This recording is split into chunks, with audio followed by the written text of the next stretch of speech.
Good morning. Thank you all for joining me. It's great to see so many familiar faces in this small room.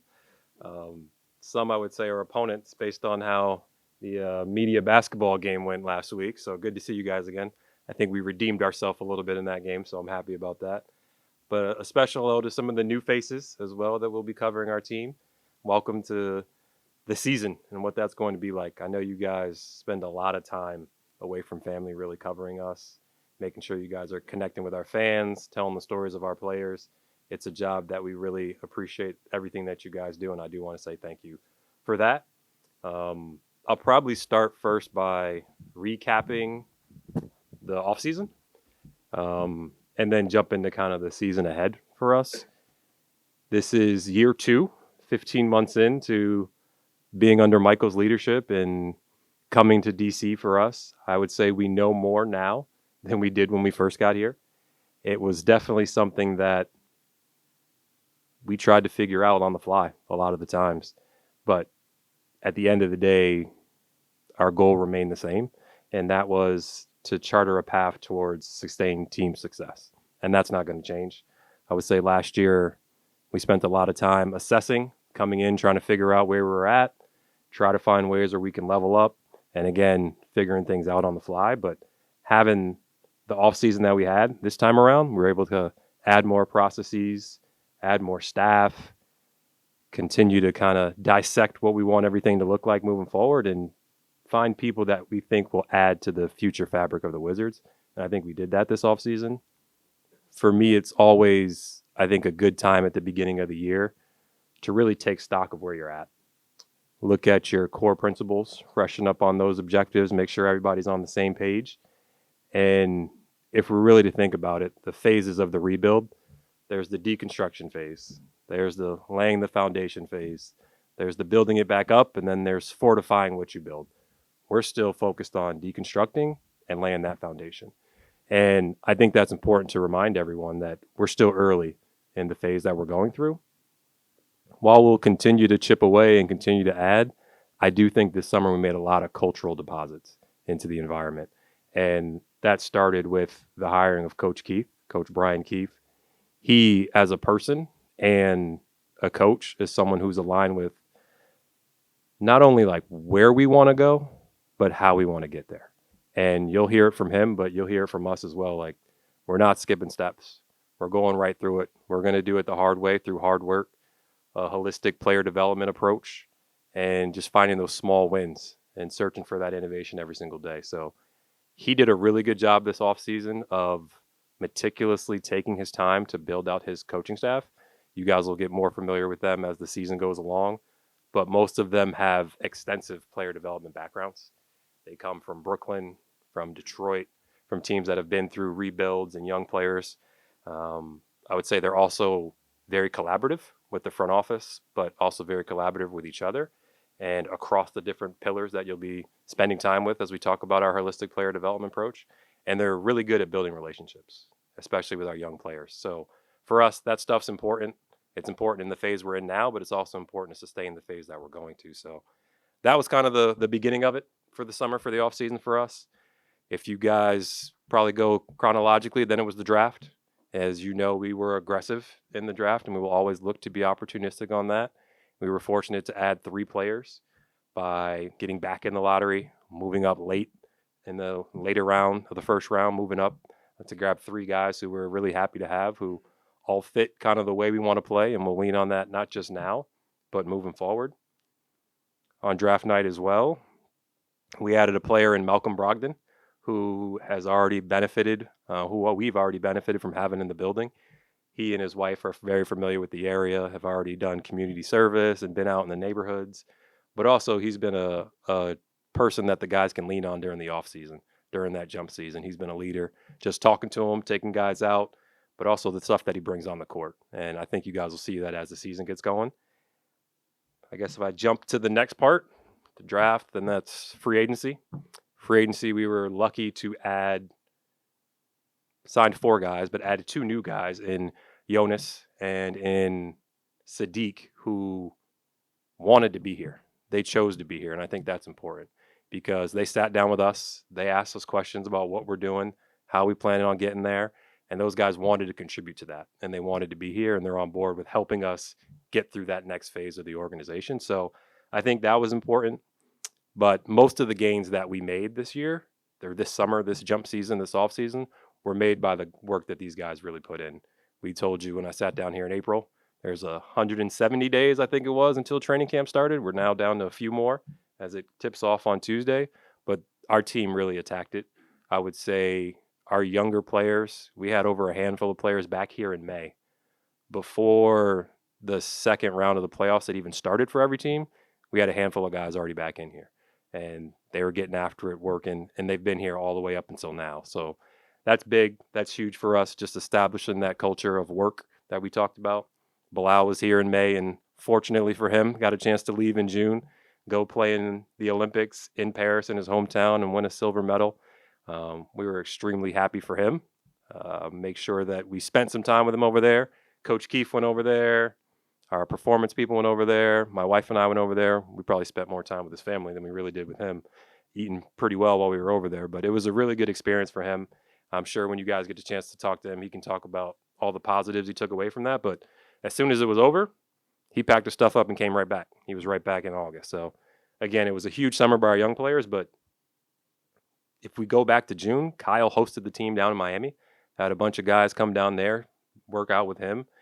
In July, you guys are probably aware, we had a very good showing of support in Las Vegas. A lot of our teammates showed up, met the guys, and spent time with them. And then in August, Jordan hosted everyone out in California. So each month, these guys were very intentional in bonding and coming together and growing as a group.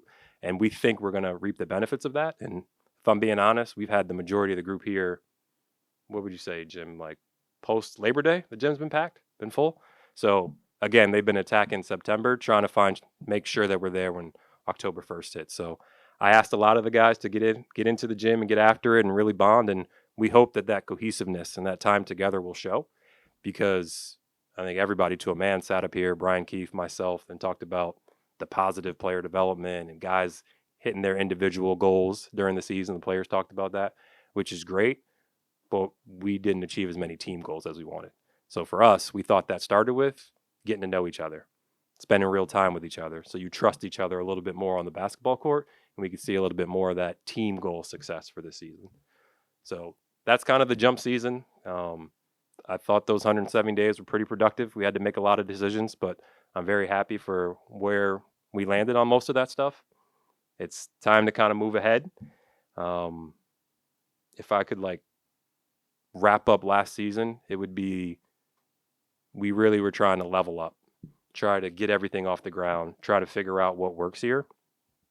And we're still working on that. We will never stop trying to improve upon things like that. But we did a pretty good job. And now, while we're also trying to level up, we got to make sure we're showing up. And I think that's really important. And what I mean by showing up is being there every single day, being a pro every single day, wearing the Wizards jersey, wearing the logo with some pride. And it's not just showing up to practice, but getting your rest the night before so that you're ready for practice. It's not just being at shoot around. It's coming with an intentionality to pay attention so that you know the game plan so you can execute at night.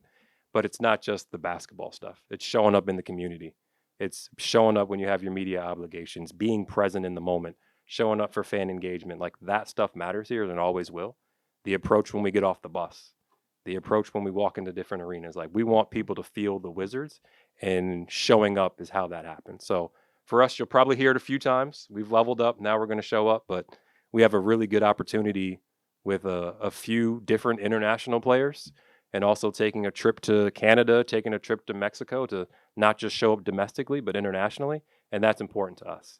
And I think we'll try to maximize those trips and make sure we're bonding, but also growing and learning the different cultures in those cities that we're in. So I know I'm personally looking forward to that. Our players probably will as well. So that's kind of where we're at and where we're going. I'm going to answer this question now because I know you guys always ask it. I'm learning. In terms of expectations for the year, I'm going to hit that one now. You guys can tell our fans that I'm excited. I'm excited, one, to see all that Brian Keefe has done. Last year, he was kind of put in a situation where Here's the team in the middle of it, kind of make things work for the rest of the season, get through it. He's had a whole off season to think through stylistically how he wants to play. He has a better feel for our core group of players, and he's hired a staff that's going to challenge him to think and are already challenging him to think. So I'm excited stylistically. I would say our fans can anticipate us using that versatility that we've added. We want to play multiple positions. I think you've seen we've added bigger, longer guys. We are going to be a better defensive team. We are going to have more of a defensive disposition. Are we going to make massive strides? Probably not right away, but the intent, the effort, that will be better. The size that we put on the floor will hopefully impact our defensive disposition. We will continue to play with pace. We're going to get up and down. I think we were first last year. We want to get up and down and use the speed and the youth that we have. And in terms of offensively, I would say you can expect to see more ball movement. You can definitely expect to see more player movement and more cutting. Just offensively, we want these things going. You won't see the primary ball handler as much as you probably saw last year. We drafted and added multiple decision makers, and I think that's important to get the ball up and go and play fast, make teams react to you. That's kind of the goal that we want. But at the end of the day, we're still cycling through, I think, what I called the cycle of discovery, innovation, trying different lineups. You'll see us try and experiment with different pairings. You'll see 2 bigs on the floor, 3 bigs on the floor, 5 wings, no point guards. It's going to be stuff where we're trying day to day. You might see a different lineup one day, a different lineup after halftime. But Brian has full autonomy to just kind of do what works. We're not blindly just throwing stuff at the wall. I don't want people to think that's what it is. But we're strategically trying to figure out something that can work now, but also sustain to the future. Winning, I know everyone talks about wins and losses and things. If you're not winning the right way and playing the right way where it's sustainable, it's not going to last. So we want to play the right way and win the right way. And that starts by trying different things out. So for us, you can expect that is what I would tell the fans. We're going to be a young team. We're going to be a young team for a good amount of time moving forward. We're still going to be a top 10 youngest team again this year. If you actually look at our rotation, probably be even younger than that of the guys who are going to play the majority of the minutes.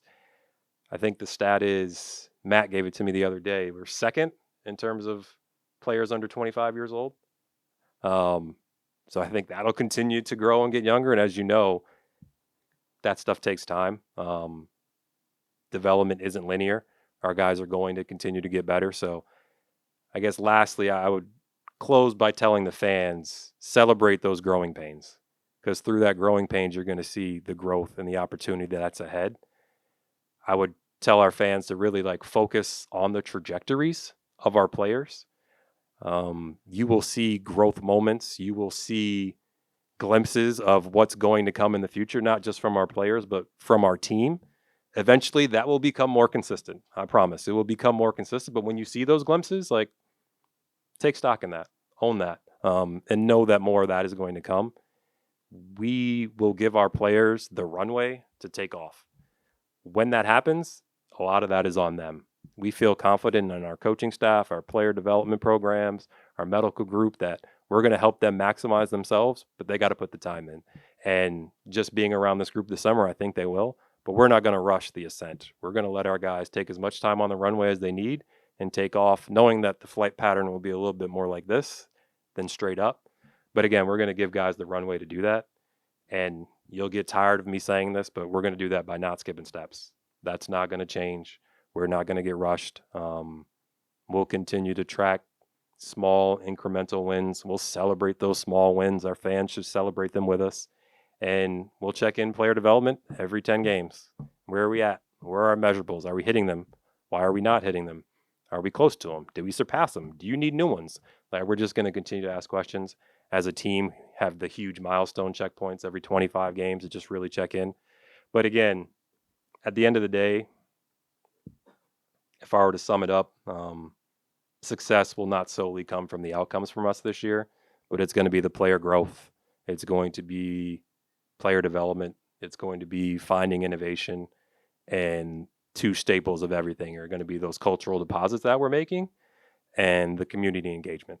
And to me and to Michael and to Brian, that starts by showing up every single day. And that's the mentality that we have to have. So I'm excited. Season officially starts on Tuesday. Again, we have a great opportunity to head up to Montreal, be in Canada for multiple days and take training camp up there. We play the Raptors while we're there. We're going to stay an extra, go up a day early, stay a day after, just to make sure we're bonding and connecting and taking in the city. So I think that'll be a good experience for our young players. A few of them speak French, so they might be a little bit more comfortable up there. But the guys are excited. I know our coaching staff is excited. Us as a front office, we understand that we have a few decisions we have to make. We're going to watch training camp. We're going to watch the preseason games and take the full allotted amount of time and make those decisions. But again, I think we're in a good spot right now in terms of excitement from the team and a connectedness of the team that we probably didn't have last year. So for us, it's now time to show up and let the ball do what it may on Tuesday. And with that, I'll steal 𝗙𝗢𝗟𝗟𝗢𝗪's job and open it up for questions.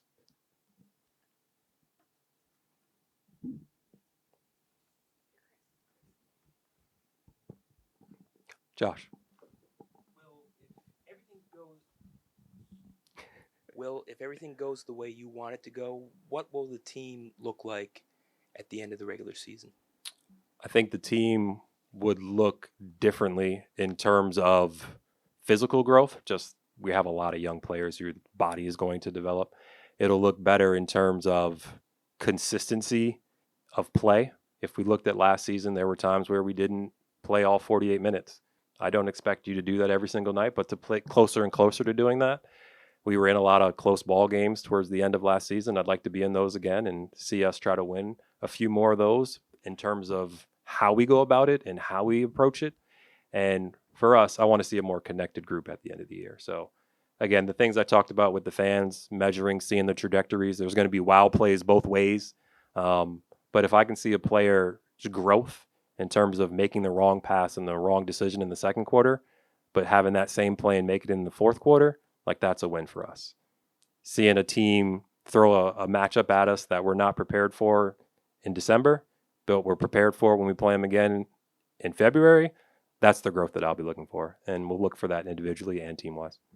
Will, two quick questions. One with 𝗙𝗢𝗟. Have you noticed just something different from him having that Olympic experience on the floor here? And two, you talked about Malcolm and his wife already kind of pouring into the community. Yeah. What other players have kind of done that, and why is that so important for this organization? The biggest difference with 𝗙𝗢𝗟, I'll answer the first one, is his neck's a little heavier. He came in here wearing the medal and letting everybody see it and hold it and take pictures with it. But the Olympic experience, again, that wasn't linear for him either. I think he really grew in terms of he didn't play every game. He didn't play as many minutes as he wanted. But he kept fighting, pushed through it, kept working. And at the end of the day, when they needed him on the floor against NBA players in the gold medal, he was defending the top guys and playing into the fourth quarter. And he came back with a confidence like, I know I belong on the court. And he takes a great pride in his country and wants to play again in the Olympics moving forward. So for him, he came back with a competitiveness, another fire into him, but also a confidence like, I'm going to show people I should have played even more. So for us, it's been a good summer with 𝗙𝗢𝗟. I appreciate you talking about the community because that stuff's really important to us. Malcolm's been outspoken on some panels. I know they have their own foundation stuff that they do, but Jordan's crushed this summer. He spent some time away in California, then came back to DC in August and has met with children, done different school drives and events and things of that nature. Bub of all the rookies has done stuff in Baltimore, stuff in schools in DC. So a lot of our guys are crushing it, but it's something that's important to the whole organization. And that's Ted, that's Michael, myself. I think, did you guys see the District of Play stuff that just recently came out? Like, that's massive for our community. And it's not just DC, it's all the DMV. I wish when I was a kid we had opportunities like that. That's a 4-year, multi-million-dollar investment into the city, into the parks, into football, flag football. I'll do a humble little dad brag. My son plays for the Flag Star football program, and his first game, he's like, Dad, I got Monumental on my back. And he was like excited about that. He's averaging 3 touchdowns a game, by the way, Matt. I had to make sure I put that out there. But giving back to the ice skating community, building street hockey opportunities, making sure every kid in the city has a basketball, refurbishing courts, like that's important. That's the level of legacy and impact that we talk about. And Anthony Gill is probably the leader on our team when it comes to doing that stuff on the road as well. So having a program like District of Play where we can show up to events and really support and find safe places for kids in the community to play, is massive. So you'll see me at a lot of those events and just trying to support. But our players do a really good job of that, and the mandate is to do so many appearances league-wide, and we're going to crush that, go above and beyond that. Hey, Will, how's it going? Good. How are you? Fantastic. So Jordan and Kyle, obviously they're still young, but they are veterans. Yes. Where do they fit in this player development? Because they are not that young. Yeah. So where do they fit in this? What are you looking as far as how do they develop as Yeah, players? I think Jordan is approaching his prime. I'd say he's probably close to a pre-prime player just on his age range. With him, just being around him, he's much more comfortable being here in DC, much more comfortable being around our group. I anticipate, much like he has in the past, having a better second year like he did at Michigan, like he did with Golden State, just got more efficient. And with him, he's still going like this.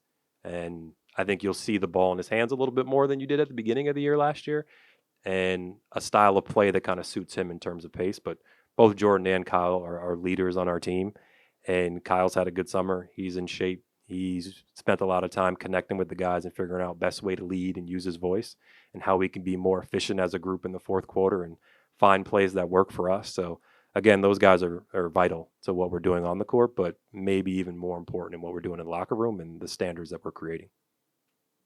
How you doing, Will? I'm good. How are you? Doing all right. You mentioned that Saddiq Bey and Jonas Valanciunas, they wanted to be part of this. They wanted Yes. to be here. How important is it to change the narrative that DC is not a destination for free agents? Yeah, I don't know if I agree with that narrative. And I'm not necessarily trying to change that narrative. I'm specifically just trying to make sure we're fostering an environment where staff and players feel like they're doing the best work. They feel like they're wanted. They feel like they have the resources and support, and they don't have to go outside to find that. So ideally, if 5, 10, 15 years, whenever that phase of player retires and you ask, where were you most supported? Where do you feel like you were able to be your best? They say the Wizards. And that's not a narrative I want. That's the story I want told because it's the truth.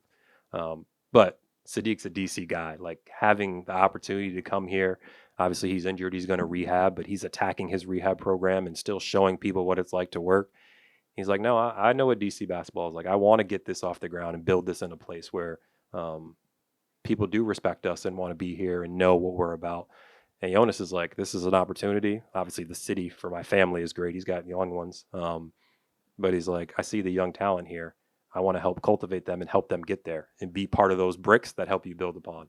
So those are great lunches and good to hear. And again, we'll build the team through free agency, through trade, through the draft as we continue to move forward. But right now, it's probably more through the draft. Hey, Will. Jason. When it comes to Bilal going into year 2 off the Olympics experience, what do you hope to see from him, the steps that he could take both on offense and defense? Yeah. With B, he is still so young.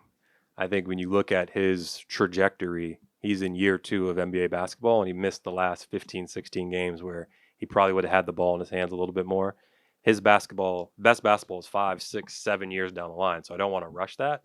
But in year 2, you do want to see him feel a little bit more comfortable. He's going to guard the best player on the wing every single night, like he did towards the end of last season. And just seeing the growth that he'll be able to make in terms of game planning, situationally being in the right spots, being a better help defender, not just locking in on his guy. Like those are the things we're looking for.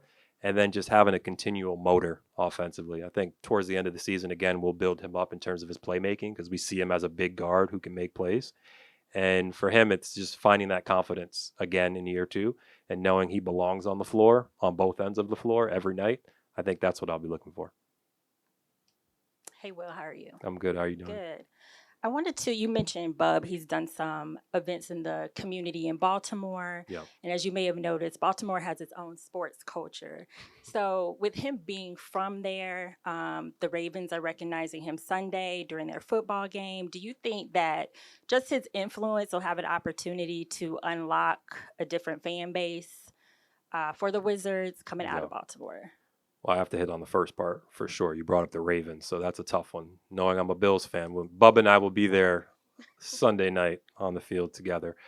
We've been waiting for that one for a long time. But Bub's a special person. I think you see the bubbly, no pun intended, personality and joy that he has for basketball. but he has that for his community as well. And his family has been phenomenal. Just getting to know them, granddad, dad, mom, like the deep roots that they have in that area. Baltimore is a tough place where they know how to compete every single night. And he's one of the best competitors in our gym already. But I think his aunt is running a school here in DC, and he's already gone there and kind of spread love to them. So Bud gets it for a younger player who's drafted 18, is finally 19 now. He gets what the impact is in the community. I sat down with him before we drafted and was like, do you understand what it means to play at home? Everybody can't do that. And he said, yeah, I do. And I want that.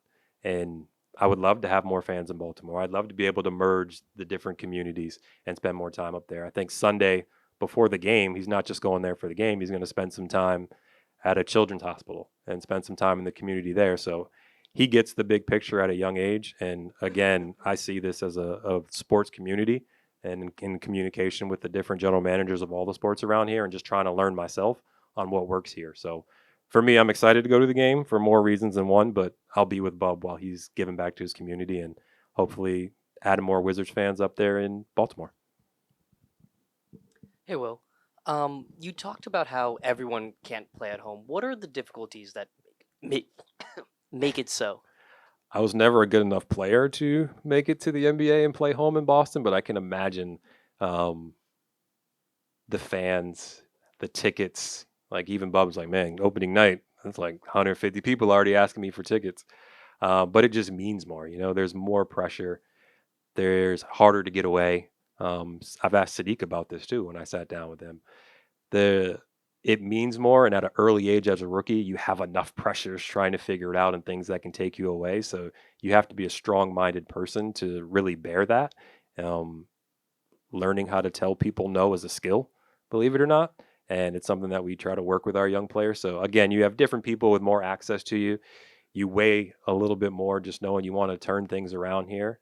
Having the patience to do that and invest in yourself, that's hard to do as it is, let alone with people having access to you that if you were on the other side of the country, they probably wouldn't have. And then you talked about the assessment that you guys did. What did you guys learn from that assessment, and how did that affect the decisions you guys made across the staff? Can you define what assessment? I don't remember Like that you one. just said that year one was about assessing Ah. processes and everything. Got it. I appreciate you. That was probably Michael and I's main objective.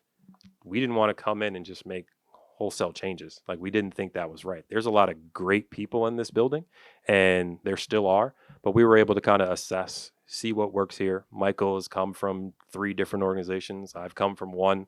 We've had time together. Travis Slank has been around high level winning. Troy Weaver has been around high level winning in different organizations at different phases of basketball, and just really think like, hey, what do we want to cultivate here in DC? Define what that is and keep the people here that we think can push that forward, and then add specific individuals that we think can push it even further than that. So again, I think that was most of the assessing, but we had to level up first, and I think we did that. And then you'll see people in different spaces, family, performance space. We've added new people just to support the staff, our mental health department and things of that nature, just to really, the holistic player development, we talk about it and we live it. So we're able to add there. And then I think if you look through the lines on the players that we selected and agreed on and added to the team, we added the type of people that we want who can play a style that we think we want. So I think that's more of the assessing that went on. It wasn't necessarily everyday check the box measurable type thing. Hey, Will. How we doing? Good. How are you? Good, thank you. In terms of the expectation setting, Mhm. A lot of the small victories you're talking about are things that fans can't necessarily see in terms Yeah. of what you're doing, strength and development, things like Correct. that.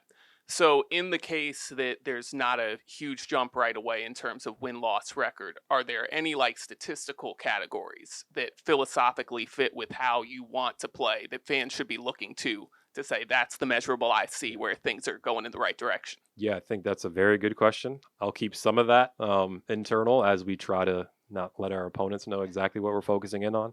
I would love for you to ask that one to Coach Keefe as well, so he can talk about that. But pace, for sure, will be something that we look at. I think offensively, potential assists are more important than actual assists because that means you're making the right play. You're being unselfish. Eventually, that person will become a better shooter. Eventually, you won't be passing it over here, but you'll be passing it on the pocket. So measuring that. Defensively, we measure effective field goal percentage. So not did the ball go in, but did you make the player take a more difficult shot against you? So again, it's little things like that to where it's like, did the ball go in? You can't really always have an impact on that. But did you make the right play? And then total rebounds, how fast we get over half court, things like that are more of the internal ones that we talk about. And then just real quick, now that you've been through the in-season tournament Mhm. once, how do you view that organizationally as an opportunity to play in extremely, competitive games in a short sample size? The league office and Adam have done a really good job of giving you something to compete for very early in the season. We've never really had that. I think our guys understand what the Emeritus Cup is all about. Those 4 games are games that the court's different, the jerseys are different, like the vibe feels different. And to add that in November and early December, we think is a good thing. And we want to be competitive in those games. But again, being competitive means showing up and making the other team feel you and then have the results fall where they may. Hey, Will. What's going on? There was a coaching change made last year because there were expectations that weren't necessarily being met. And now that Brian is in his first year as head coach, have your expectations softened up a bit just because it is his first year? Or how would you quantify a successful versus unsuccessful season for him after 82 games? For him specifically, good question. I'll answer quickly. No, we have not softened up the expectations. Everything here will be driven by our core values. That's excellence, joy, competitiveness, togetherness, and accountability. That's everyone across the board, but specifically for our head coach and the people who are leading our players on a day-to-day. So he'll be judged by those. He'll be judged by the connectivity of the locker room. Like, we don't want the finger pointing. We want everyone looking internally first and being a connected group. So again, our standards were raised, and we're only going to continue to raise them. And knowing Brian, he wouldn't want it any other way. Will, when building a team with these kind of updated draft lottery rules, Yeah. and when a team like Atlanta gets number 1, is it really getting better comes from the draft? That's first and foremost. Is it just boils down to luck at this point? You can be as strategic as you want, and we'll try to do our best when it comes to finding multiple transactions that we can benefit, getting multiple picks in the draft so you can have multiple cracks at the apple. Again, the draft is never the best player is a 1, 2, 3, 4, 5. So get as many picks as you can will probably be our strategy within reason. But yeah, there's a lot of luck involved. And I've been the beneficiary of a lot of luck at other stops. We've been lucky here as well. But again, the lottery odds were flattened a little bit intentionally. I think the game, as you can see with the rules and the second apron, first apron, and taking draft picks away, how valuable those are. And the league's looking for parity. And flattening the lottery odds, adding in the second apron, all of those things are things that are supposed to contribute to that. So we're dealt the cards that we're dealt. We put a plan in place. And again, we're going to try to stay as diligent to that as possible. But yeah, in the end, luck's involved. Can I just say one other thing on that? This Saturday, we're doing the coaches clinic. I'm not sure if you guys are familiar with that, but that's just another way to tie into the community. That's really important to Brian Keefe. It's a free clinic for coaches and people in basketball to come to ESA and listen to him. But also the head coaches from American, head coaches from Howard, head coaches from Georgetown. They're all going to get on the floor and teach. And again, that's just an idea that Brian came up with Coach John Thompson. And that's an event that we encourage local coaches to come out, learn, share some of their ideas with us as well. So again, giving back to the community and developing and chipping away at it in those cultural deposits, it goes both ways. So any young coaches that want to come out and come to that, we welcome you guys to come on Saturday. So I wanted to make sure I got that in there as well. But thank you guys for coming, and I will see you guys probably on Tuesday. Have a good one.